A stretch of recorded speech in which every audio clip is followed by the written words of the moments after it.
dilakukan oleh ibu-ibu dan bapak-bapak di belakang ini, Bu? Itu pembuatan baju hazmat pelindung diri. Pelindung diri. Ada berapa jumlahnya yang akan dibuat rencananya? Insya Allah 800. 800. Iya. Itu dananya sendiri dari mana, Bu? Itu ada beberapa dari donasi, ada juga teman-teman yang minta dibuatkan sendiri. Ini yang ini nantinya kalau sudah jadi dikirim kemana, Bu? Dibagikan kemana gitu? Banyak tempat, ada teman dari Palopo, ada dari Sengkang, dari Saliwangan juga. Oh, beberapa daerah di Sulawesi Selatan, Iya ya, Bu? betul. Ini alat pelindung diri yang digunakan oleh tenaga medis, ya? Iya, yang pakai yang standar karena Apa sih, Bu, kendalanya, Bu?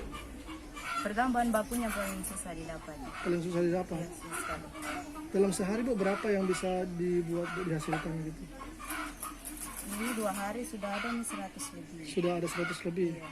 Nantinya juga dibagikan secara gratis, ya, Bu? Iya. Selain teman-teman yang pesan, kita bagi masih ada lebihnya kita bagi gratis. Ini yang kerja di belakang ini, Bu, dari mana saja, Bu? Di sini Oh, warga-warga di sini saja. Iya. Yang prihatin gitu, ya, Bu? Iya, yang mau membantu. Berarti mereka bekerja sukarela begitu, Bu? Betul. Ada pertanyaan? Ini Bu, apa? Berapa banyak Bu kayak Bu yang dipesan sama ini? Pesanannya? Yang teman-teman ada kemungkinan 700-an ya yang dipesan khusus untuk dibagi mereka kirim sendiri, yang mau sendiri.